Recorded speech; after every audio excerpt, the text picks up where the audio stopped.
करने से पहले अगर आपने हमारे चैनल अभी तक सब्सक्राइब नहीं किया है तो कर लें और साथ ही वीडियो को लाइक ज़रूर कर दें। तो चलिए बढ़ते हैं आज की एक और हॉरर स्टोरी की ओर। दोस्तों, सेल्समैन की नौकरी में मेरा ज़्यादातर वक्त घरों के डोरबेल बजाते हुए बीतता था, जिससे अधिकांश लोग दरवाज़ा खोलते ही बंद कर देते थे। कभी कभी तो कुछ लोग बदतमीजी पर उतर आते थे। एक मन तो करता था कि ये नौकरी छोड़ दूं, पर कोई दूसरा काम मिल ही नहीं रहा था। तो ऐसे ही एक रोज जब मैं अपने काम पर निकला तो मैं पहुंचा लाल बाजार कॉलोनी। दरअसल ये कॉलोनी मुझे बहुत पसंद थी, क्योंकि यहाँ के लोग दिल के बड़े अच्छे थे। मतलब कि लगभग सभी बड़े इज्जत से पेश आते थे और सामान भी बिना किसी मोल भाव के खरीद लेते थे। उस रोज जब मैं लाल बाजार में घर घर घूम रहा था तो किसी बूढ़े आदमी ने मुझे पुकारते हुए कहा, अरे ओ सौदागर, ज़रा इधर आना। उस बूढ़े आदमी के मुझे सौदागर पुकारते ही मैं मुस्कुराया और उस आदमी की तरफ पलटते हुए बोला, अभी आया जी। फिर जब मैं उनके पास गया तो वो बोले, सौदागर बेटा, मेरा एक छोटा सा काम कर दोगे क्या? उनकी ये कहते मैं थोड़ा सोचने लगा। अभी मैं कुछ सोच के उन्हें जवाब देने वाला था कि वो बोले, अरे तुम अपने काम की चिंता मत करो, मैं तुम्हारा सारा सामान हाथों हाथ खरीद लूँगा। बस तुम मेरी बहू को स्टेशन से ले आओ, वो रात के 2 बजे वाली ट्रेन से आने वाली है। उस बूढ़े आदमी के ये कहते ही कि मुझे सिर्फ उसकी बहू को स्टेशन से लाना है, मैंने फौरन ही हाँ कर दिया। मेरे हाँ करते ही उस बूढ़े आदमी ने मुझे अपनी बहू का मोबाइल नंबर दिया और कहा कि टाइम पर पहुंच जाना। इतना बोलकर उसने मुझे एक नोटों की गड्डी थमाई और कहा, बाकी के पैसे बहू को यहाँ पहुँचाने के बाद मिल जाएंगे। उस वक्त मानो मेरी किस्मत चमक गई थी। जितने पैसे मैं पूरे साल भर नहीं कमा पाता था, उससे कहीं ज़्यादा उस वक्त मेरे हाथ में थे और अभी बाकी के मिलने वाले थे। मैंने सुना था कि देने वाला जब भी देता है तो छप्पड़ फाड़ कर देता है, और वो कहावत भी सच्ची थी। इस बात पर भी यकीन हो गया। खैर, मैं फ़ौरन ही वहाँ से वो पैसे लेकर खुशी से झूमते हुए निकला और सीधे जा पहुँचा बाजार, जहाँ से मैंने पहले अपनी बेटी के लिए नए कपड़े लिए और ढेर सारी मिठाइयाँ। खरीदारी के बाद मैं घर पहुँचा। अपनी बीवी और बेटी के साथ खुशी के पल बिताने के बाद मैंने सोचा एक बार कॉल करके पूछ लूँ कि वो कौन सी ट्रेन से आ रही है, ताकि मैं ट्रेन के आने से पहले ही स्टेशन पहुँच जाऊँ। पर जब मैंने कॉल किया तो रिंग तो बजी, पर उसकी बहू ने कॉल नहीं उठाया। खैर, मैंने 1-2 बार और कॉल की, पर बात ही नहीं हो पाई। जैसा कि उस बूढ़े आदमी ने कहा था कि उसकी बहू रात के 2 बजे वाली ट्रेन से आ रही है। तो ऐसे में जब मैंने रात के 2 बजे वाली ट्रेन का पता किया तो मालूम चला कि वो ट्रेन वर्धमान एक्सप्रेस है जो रात को 2 बजे आएगी। ट्रेन का पता चलते ही मैंने सबसे पहले एक गाड़ी वाले से बात की और तैयार रहने को बोला, और जैसे ही रात के 1 बजे तो मैं उस गाड़ी वाले के साथ निकल पड़ा रेलवे स्टेशन की तरफ। और रात के 1:30 बजते बजते मैं स्टेशन पहुंच गया। स्टेशन पहुंचने के बाद मैं सीधे पहुंचा पूछताछ विंडो पर, ये जानने के लिए कि ट्रेन टाइम पर चल रही है या नहीं। पूछने पर पता चला कि ट्रेन ऑन टाइम है। ये पता चलते ही मैंने फिर से उसी नंबर पर कॉल किया, पर इस बार भी सिर्फ रिंग ही बजी, किसी ने कॉल ही नहीं उठाया। जिसके चलते मैं इस सोच में पड़ गया कि अगर उसकी बहू ने कॉल नहीं उठाया तो फिर मैं उसे पहचानूंगा कैसे। ये सोचते हुए मैं प्लेटफार्म की बेंच पर बैठ गया और ट्रेन के आने का वेट करने लगा। फिर इसी बीच मैंने फिर से कॉल किया तो मेरे कॉल करते ही जैसे ही रिंग बजी तो वैसे ही मुझे किसी के फ़ोन की घंटी सुनाई दी, और जब मैंने उस ओर देखा जिधर से वो आवाज़ आ रही थी तो मैंने देखा कि कुछ ही दूरी पर मौजूद एक बेंच पर एक औरत बैठी हुई है और वो उसके हाथ में एक मोबाइल है जो बज रहा है। और जैसे ही मैंने कॉल काटा तो वैसे ही उस औरत का फ़ोन भी बजना बंद हो गया। अब ये देखकर मैं कंफ्यूज हो गया, क्योंकि अभी ट्रेन आई नहीं थी। तो ऐसे में वो औरत उस आदमी की बहू तो नहीं हो सकती थी जिसे मैं लेने के लिए आया था। पर फ़ोन की रिंग से मुझे ऐसा भी लग रहा था कि ये तो वही औरत है। अब इस दुविधा को दूर करने के लिए मैंने एक बार और कॉल किया, और तब मैं हैरान हो गया जब फिर से उस औरत का फ़ोन बज उठा। उस मोहतरमा का फ़ोन बजते ही मैं बेंच से उठा और उसके पास गया, और जब मेरी नज़र उस मोहतरमा के मोबाइल स्क्रीन पर पड़ी तो उस पर लिखा था सौदागर नंबर 169। अभी मैं उसके मोबाइल के स्क्रीन को ही देख रहा था कि कॉल कट गया। कॉल के कटते उस मोहतरमा का फ़ोन भी बजना बंद हो गया और ये देखते ही मैंने उस मोहतरमा से पूछा, अरे क्या आप ही हो वो जिसे लेने के लिए मुझे भेजा गया है? मेरे ये पूछने पर उस मोहतरमा ने कोई जवाब नहीं दिया।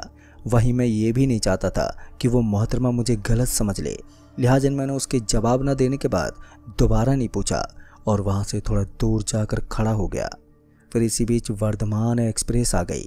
ट्रेन के वहाँ से खुलने के बाद जब मैंने कॉल किया तो इस बार उस आदमी की बहू ने फ़ोन उठा लिया। उसके फ़ोन उठाते ही मैंने पूछा, कहाँ हैं आप? जिस पर उस औरत ने बोला, तुम्हारे पीछे बेंच पर बैठी हूँ। अब उसके ये कहते ही जब मैंने पीछे पलट कर देखा तो मैंने पाया कि वही मोहतरमा मुझसे कॉल पर बात कर रही थी जो पहले से ही वहाँ पर बैठी हुई थी। अब ये देखकर मेरा माथा ठनक गया और मैं मन ही मन सोचने लगा कि भला ये किस तरह का बौड़मपना है। खैर उस वक्त मैंने अपने अंदर के गुस्से को शांत किया और बिना किसी मुंहजोरी के उस मोहतरमा को अपने साथ चलने को कहा। मेरे साथ चलने के लिए कहते ही वो उठी और मेरे पीछे पीछे आने लगी। अभी मैं स्टेशन के बाहर खड़ी गाड़ी की तरफ बढ़ ही रहा था कि तभी किसी ने मेरे सर पर बहुत ही ज़ोर से दे मारा, जिसके चलते मैं उसी वक्त नीचे गिर पड़ा और मेरी आंखों के आगे अंधेरा पसर गया। फिर जब मुझे होश आया तो मैं वाणी स्टेशन के प्लेटफार्म पर पड़ा हुआ था। लोग मेरे पास से मुझे घूरते हुए गुजर रहे थे। अब तक सुबह भी हो चुकी थी। फिर जब मैंने उस मोहतरमा को कॉल किया तो उसका नंबर गलत बताने लगा। फिर जब मैं स्टेशन से बाहर निकला तो मेरी नज़र एक पागल पर पड़ी जिसके हाथ में एक मोटा डंडा था। उस पागल को देखकर मुझे लगा कि रात को उसी ने मुझे मारा होगा। खैर वो गाड़ी वाला भी मुझे वहाँ नहीं मिला जिसे मैं लेकर आया था। फिर इसके बाद मैं उस आदमी के घर पहुँचा तो एक और हैरान करने वाली बात पता चली। दरअसल वो आदमी जिसने मुझे पैसे और अपनी बहू को लाने का जिम्मा दिया था वो असल में पागल था और उस रोज़ गलती से घर के बाहर निकल आया था। दोस्तों ये सब जानने के बाद मैं इतना ज़्यादा कंफ्यूज हो गया कि मुझे लगा कि कहीं मैं भी पागल ना हो जाऊं, क्योंकि पिछली रात की घटना बड़ी ही रहस्यमय रही जिसका कोई पुख्ता जवाब ही नहीं है मेरे पास। तो दोस्तों इस कहानी में बस इतना ही। तो चलिए बढ़ते हैं आज की एक और भूतिया कहानी की ओर, जो कि एक पेड़ की दुल्हन है। दोस्तों कालवन गांव की धुंध में लिपटी गलियों में कदम रखते ही मुझे लगा जैसे मैं किसी और दुनिया में चला आया हूँ। पहाड़ों की गोद में बसा ये गांव अपनी सन्नाटे भरी रातों और रहस्यमयी हवाओं के लिए जाना जाता है। मैं शहर से यहाँ अपनी शादी के लिए आया था। मेरी शादी मालती नाम की एक लड़की से तय हुई थी जिसकी सुंदरता की चर्चा पूरे गांव में मशहूर थी। लेकिन जब मैंने उसे पहली बार देखा तो उसकी गहरी आंखों में एक ऐसी उदासी थी जो मेरे दिल को बेचैन कर गई। उसकी मुस्कान में कुछ छिपा था जैसे वो कोई भारी रहस्य अपने सीने में दबाए हुए हो।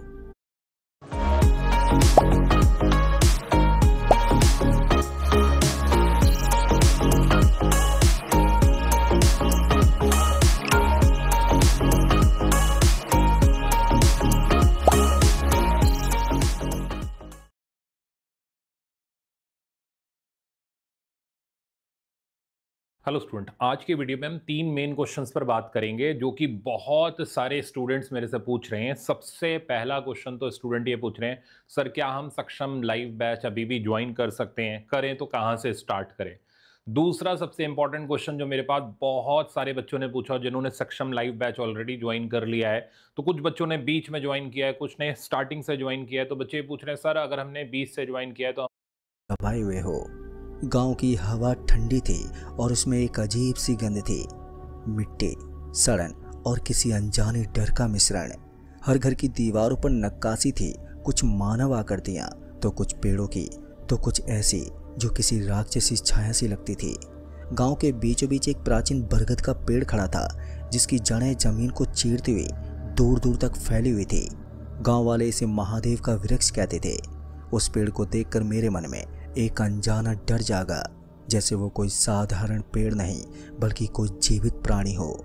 इधर मेरी शादी का भी दिन आया और सुबह से ही गांव में एक अजीब सी हलचल थी।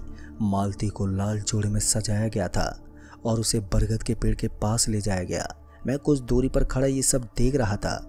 गांव का वो पुजारी जिसका चेहरा झुर्रियों और रहस्य से भरा हुआ था, वो मंत्र पढ़ने लगा। मंत्रों की गूंज में एक ऐसी कंपन थी जो मेरे सीने में सिरहन पैदा कर रही थी। मालती की कलाइयों में रेशमी धागे बांधे गए और फिर उसे पेड़ की एक मोटी जड़ से बांध दिया गया। मेरे मन में सवाल उठे कि ये कैसा रिवाज है, लेकिन गांव वालों की नज़रें मुझे चुप रहने का इशारा कर रही थी। पेड़ के चारों ओर लाल और पीले फूलों की मालाएं लटक रही थी। हवा में अगरबत्तियों की गंध थी, लेकिन उसमें कुछ और भी था, एक ऐसी गंध जो मेरे गले में अटक रही थी। उस पुजारी ने मालती के माथे पर एक काला तिलक लगाया और फिर एक लकड़ी के तख्ते पर कुछ अजीब से चिन्ह बनाए। मुझे लगा जैसे वे चिन्ह हवा में तैर रहे हों, लेकिन मैंने इसे अपनी कल्पना समझकर दिमाग से झटक दिया। रस्म पूरी होने के बाद मालती को खोल दिया गया, लेकिन अब उसका चेहरा पहले से ज़्यादा पीला था और उसकी आंखों में एक खालीपन था, जैसे उसकी आत्मा कहीं और चली गई हो। फिर उसी रात एक और रिवाज का पालन हुआ। मालती को गांव के बाहर एक गुफा में ले जाया गया। ये गुफा एक सुनसान पहाड़ी के नीचे थी और इसका मुंह इतना काला और गहरा था कि उसे देखकर मेरे रोंगटे खड़े हो गए। गांव वाले इसे देवी का आलय कहते थे।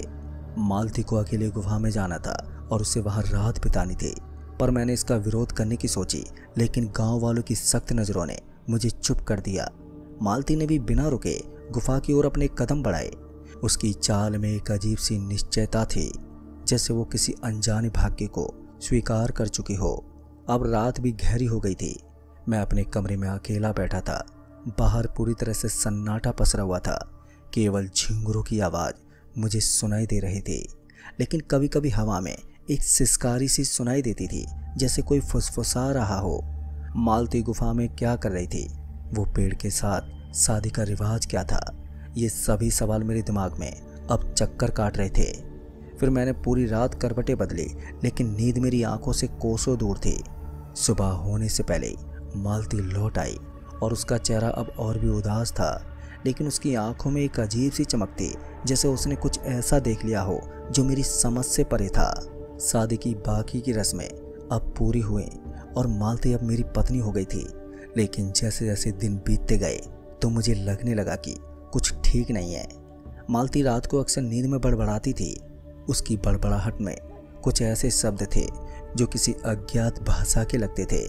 कभी कभी वो रात के अंधेरे में उठकर खिड़की के पास खड़ी हो जाती थी और उसकी नज़रें उस बरगद के पेड़ को निहारती रहती थी। फिर एक रात मैंने उसे पेड़ की ओर जाते हुए देखा तो मैंने चुपके से उसका पीछा किया। मालती पेड़ के पास रुक गई और उसने अपनी हथेली पेड़ की छाल पर रखी तो अचानक ही पेड़ की पत्तियां जोर से हिलने लगी, वो भी बिना किसी हवा के। मुझे लगा जैसे पेड़ में कोई सांस ले रहा हो। ये देखकर मेरे शरीर में सिरहन सी दौड़ गई और मैं वहां से भाग खड़ा हुआ। फिर उस रात के बाद मैंने गांव के रहस्य को खोजने का फैसला किया। फिर मैंने गांव के बुजुर्गों से ये सवाल पूछने की कोशिश की, लेकिन हर बार मुझे टाल दिया गया। फिर एक दिन मैं गांव के पुराने मंदिर में गया, जहां मुझे एक पुरानी किताब मिली।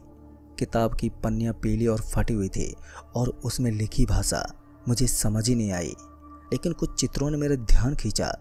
एक चित्र में एक पेड़ था जिसके नीचे एक औरत की आकृति थी और उसकी छाती से खून बह रहा था। एक और चित्र में गुफा थी जिसमें एक काली छाया थी जिसके हाथों में कुछ था, शायद एक हड्डी, जिसे देखते ही मेरा मन अब और भी बेचैन हो गया था। मैंने गुफा की सैर करने का फैसला किया। फिर एक रात जब गांव सो रहा था तो मैं चुपके से उस गुफा की ओर निकला। उस गुफा का मुंह अब और भी ज़्यादा डरावना लग रहा था। अंदर की हवा ठंडी और बेहद ही नम थी। फिर मैंने एक मशाल जलाई और मैं आगे बढ़ा तो गुफा की दीवारों पर वही अजीब चिन्ह दिखाई दिए जो मैंने शादी के दिन देखे थे। गहरे अंधेरे जाने पर मुझे एक कक्ष मिला जिसमें एक पत्थर का चबूतरा था।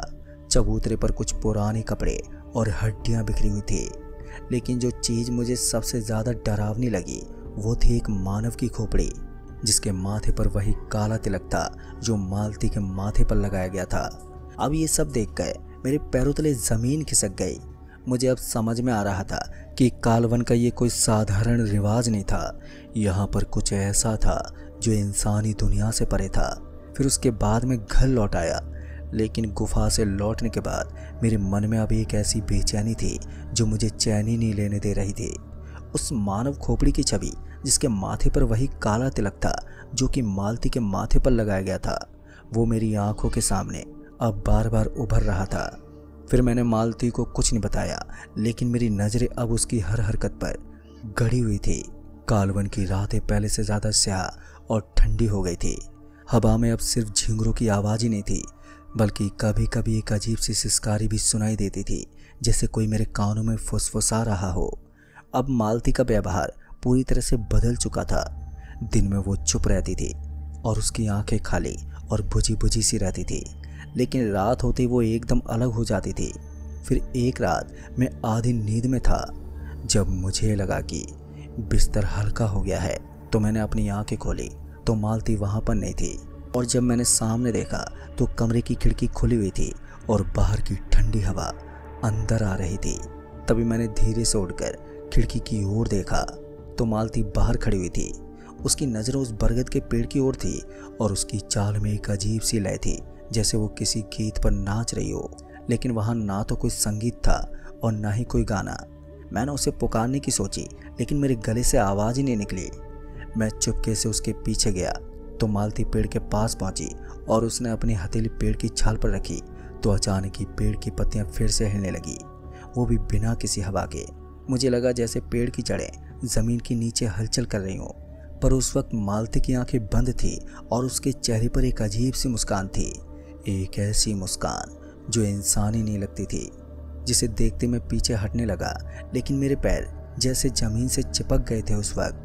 तभी मुझे लगा कि कोई मेरे कंधे पर है। फिर मैंने पीछे मुड़कर देखा, लेकिन वहाँ पर कोई नहीं था। सिर्फ एक ठंडी सिरहन थी जो मेरी रीढ़ की हड्डी से गुजर रही थी। पर मैं किसी तरह अपने कमरे में लौटा, लेकिन मेरी नींद आंखों से अब गायब हो गई थी। फिर अगली सुबह मालती वैसे ही थी, चुप, उदास और खोई खोई। फिर मैंने उससे रात की बात पूछने की सोची, लेकिन उसकी आंखों में कुछ ऐसा था कि मैं चुप रह गया। दोस्तों, अब दिन बीतते गए और हर रात कुछ न कुछ अजीब सा होता था। एक रात मैंने मालती को अपने बिस्तर पर बैठे देखा और वो अपनी कलाई पर बंधे उस रेशमी धागे को देख रही थी जो पेड़ की रस्म के दौरान बांधा गया था। पर अचानक ही उसने अपने नाखून से कलाई को खरोचना शुरू कर दिया। उसकी कलाई से खून की बूंदें बिस्तर पर टपकने लगी, लेकिन उसके चेहरे पर कोई दर्द ही नहीं था। मैंने उसका हाथ पकड़ना चाहा, लेकिन उसने मेरी ओर ऐसी नज़र से देखा कि मेरा खून जम गया। उसकी आंखें अब काली नहीं बल्कि धुंधली और सफ़ेद सी हो गई थी। गांव का माहौल भी अब और भी ज़्यादा डरावना लगने लगा था। दिन में भी धुंध छाए रहती थी और सभी गांव वाले मेरी तरफ अजीब नज़रों से देखते थे। मुझे लगता था कि वे सब कुछ जानते हैं, लेकिन वो चुप हैं। एक दिन मैं गांव के बाहर उस गुफा के पास गया तो गुफा का मुंह अब और भी काला और भयानक लग रहा था। पर मैंने अंदर जाने की हिम्मत नहीं की, लेकिन गुफा के बाहर की मिट्टी पर कुछ निशान थे, जैसे किसी ने अपने नाखूनों से जमीन को खरोंचा हो। बैड स्क्वाड तो बची नहीं, क्या हुआ? कमबैक नहीं हो रहा क्या?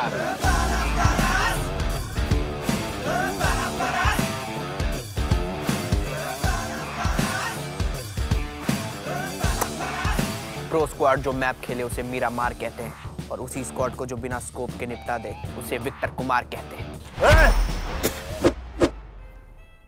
तेरे बैग में इतना एमो नहीं होगा जितना विक्टर कुमार एक स्प्रे में उड़ा देता है। विक्टर, कहाँ है तू? जिन हॉट ड्रॉप पे तुम जैसों के खोपड़े उड़ जाया करते हैं, वहां पे हम अपने एक्स सूट सुखाया करते हैं। विक्टर, बाहर आ! ताजमहल की कसम, इस तंदूरी नाइट में एक चिकन डिनर तो बनता है। दीवान, कम टू माय मैदान। बैडएस बनने के लिए सिर्फ स्वैग नहीं, स्किल्स भी इंपॉर्टेंट है। Download BGMI now.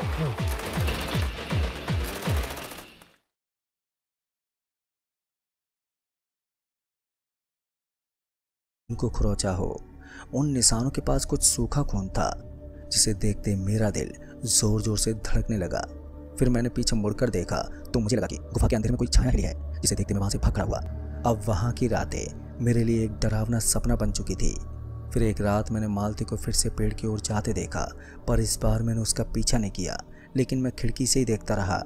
फिर उस पेड़ की पत्तियां उसी तरह से हिल रही थी जैसा कि हमेशा हिलती थी।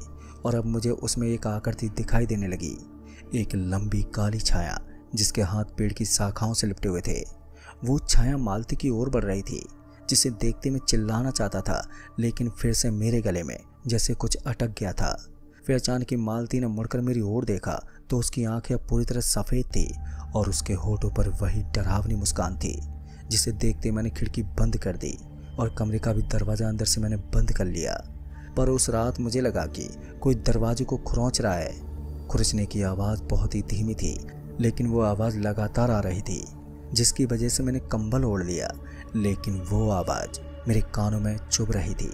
फिर सुबह होने तक वो आवाज़ रुक गई, लेकिन दरवाजे पर नाखूनों के निशान थे, जिससे मैं समझ चुका था कि मालती अब वो नहीं थी जो पहले थी। वो पेड़ और वो गुफा और वो काला तिलक, ये सब एक ऐसी सच्चाई की ओर इशारा कर रहे थे जो मेरी समझ से परे थे। मेरा डर अब इतना ज़्यादा बढ़ चुका था कि मैं गांव छोड़कर भागना चाहता था, लेकिन मालती को अकेले छोड़ना मेरे लिए ठीक नहीं था। लेकिन दोस्तों, तब से लेकर अब तक मैं मालती के साथ एक नरक की ज़िंदगी जी रहा हूँ। तो दोस्तों, इस कहानी में बस इतना ही। कहानी आपको पसंद आई हो तो वीडियो को लाइक शेयर कमेंट ज़रूर कर दें। तो मैं आपका दोस्त राजकुमार जल्द ही मिलूँगा ऐसी एक और डरावनी भूतिया कहानी के साथ। तब तक के लिए बाय एंड टेक केयर।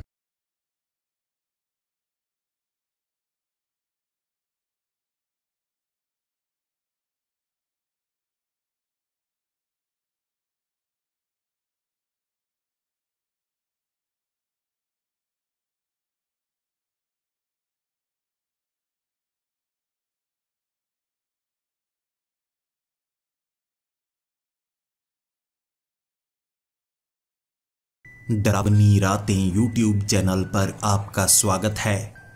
भूत प्रेत पिशाच और शैतानों की रोमांचक कहानियां आपको इस चैनल